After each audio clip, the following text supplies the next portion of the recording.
Hey guys! At the beginning of this episode, we see that Chin was very upset. He felt as if his life was trapped in a cage and he couldn't move anywhere without his mommy's permission.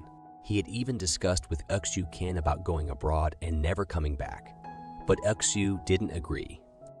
Now upset, Chin had drunk a bit too much and couldn't drive. So he used an app to call a paid driver, and it turned out to be none other than Yeezy. Yeezy was driving his car and taking him to his apartment. On the way, she tells him that she actually belongs to a whole family, which is why she works 2 part-time jobs. She's striving hard to repay her student loan as soon as possible. When she drops him off at his place, Chin pays her and gives her extra tip, suggesting she take a cab back home. However, he notices that instead of saving money, she rides her bicycle instead of taking a cab. Meanwhile, at the fire station, when Song returns to his room after a walk, he is quite angry about Jiang touching his chess set. This chess set holds many memories for him and Suo, and he had saved it after the last move. Jiang tries to befriend him, expressing his skills in chess and suggesting they play someday. However, Song, having faced numerous challenges in life, finds it hard to trust quickly, especially avoiding association with wealthy individuals. The next day at the gym, Jiang witnesses the boys engaging in intense and excessive training, leaving him astonished. He hadn't seen such a rigorous workout in any other station. Jiang goes straight to Song and suggests that the boys will exhaust themselves with such intense training, emphasizing the need for rest. However, Song disagrees, stating that the demanding missions require rigorous preparation, and without such training, the boys might not survive. He insists that he's not being harsh, but is doing it for their own well-being. Later, during lunchtime, the boys are joyous as they receive a meal and drinks sent by a survivor thanking them. They happily enjoy the meal when Song arrives and informs them about the station's rules, stating that they cannot accept gifts. The boys are still concerned that their food might be taken away, but Jiang intervenes, assuring them that the rules will be followed in the future.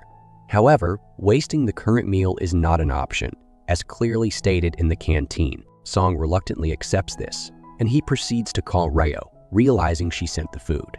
He explains how he had tried to make it clear to Ryo that there could be nothing between them, but she persisted. Ryo, determined, refuses to accept defeat, prompting Song to reveal that she is a friend of Xu Kin and emphasizes that Shu Kin is his first love.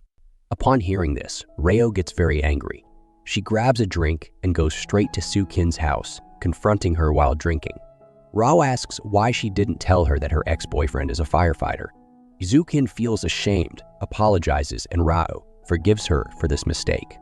When asked about approaching Su again, Ryo declines, stating she has certain standards and keeps a distance from her friends' boyfriends and exes. Now Ryo learns in the course of the conversation that Su Kin has always had one boyfriend, and that's Song. Ryo suggests they should be together, but soon realizes there's a family barrier for Xu Kin. Ryo advises her to rebel against her family, but Su explains that she's currently a junior doctor and plans to try convincing her family once she becomes independent. At the fire station, there were many boys who were reluctant to accept John because he was more attached to the Suo. They also thought he was a spoiled rich kid who wouldn't last long. However, Jiang was determined to prove himself according to the station standards. He decided to immerse himself in rigorous exercises. Today, some boys were scheduled for training, including lifting a heavy load for mountain climbing and returning on time. Jiang chose to join them, even though he found it challenging as he had never experienced such intense training before. However, he refuses to give up. In the end, all the boys return, but Jiang is still missing. They wait for him for a while, growing concerned. As darkness falls and rain starts, they decide to search for him. Just when they are about to set out, they spot Jiang returning. He had somehow managed to complete the training. He was doing all this just to prove to himself that he truly wants to be a part of the fire station. Like the other boys, he has no connections or recommendations. Song also notices this determination in him. Jiang puts in a tremendous amount of hard work, and he is not one to accept defeat easily. When he goes to bed in the evening, he notices large wounds on his feet. Upon entering his room, he finds that Song has placed medicine on his bed for him. Song genuinely cares for others, although he doesn't let anyone feel it openly. They show us Xu Kin there. When she returns to her apartment after work, her mom is already sitting there for a surprise visit. She's happy, saying the house is perfectly clean just as I wanted. She praises XU, calling her a good girl. XU's mom even brought dinner for her. As she's about to leave, XU says, "Mom, you came just to check if I didn't have any friends over, right?" She requests her mom for a bit of freedom, and her mom replies, "I often ignore many things about you. I know everything. Why you went to the police station that day, and for what offense your brother Chen paid the fine. I had already told you that Song and his family are all indecent, which is why his sister got caught up with the police for their inappropriate actions." But Sue couldn't tolerate speaking against Song. She tells her, "I've been suffering for so many years. You know, standing here in this apartment, Song cooked food for me that day. I felt like it was a home, but I always restrained myself.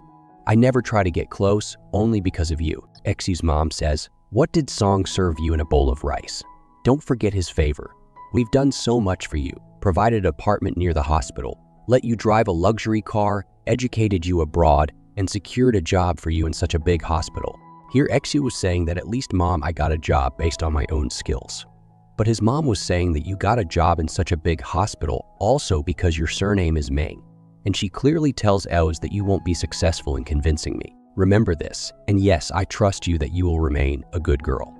Now, let's look at the scene of the fire station again, where today, newcomer boys were very excited because after completing their training, the assessment period had begun. All the boys at the station had performed very well. However, while performing, one boy gets injured. They all pick him up and take him to his room. And then, in return for his help, the boys take off his beauty mask and put it on their own faces. Yang caught them doing this with a broad smile. Jiang was very sweet-natured. So, the boys request him to please tell Mr. Song to let them enter the real battleground now. Jiang goes to talk to Song, but what he had to say next was that this is not a joke. You know how many casualties have occurred? Until these people are fully trained, I won't allow this, because that battleground is not an amusement park. Here Jiang tells him, "Why do you always behave with so much discrimination towards me? Just because I come from a wealthy family.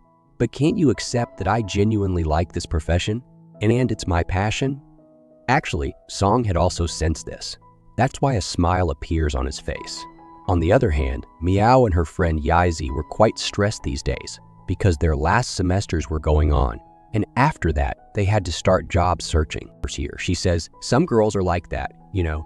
They trap a rich boyfriend to financially support them." But none of them was like that.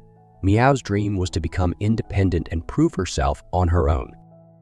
There, Chen finds a student card fallen on the driving seat, and it belongs to Yizi. Chen goes to her university and submits the card. When Yizi finds out, she comes out to see him and thanks him, but Chen ignores her and leaves. Meanwhile, Song occasionally talks to Jiang. When Song asks, Yang says, "There are many other professions, but this was my passion, and my parents never stopped me.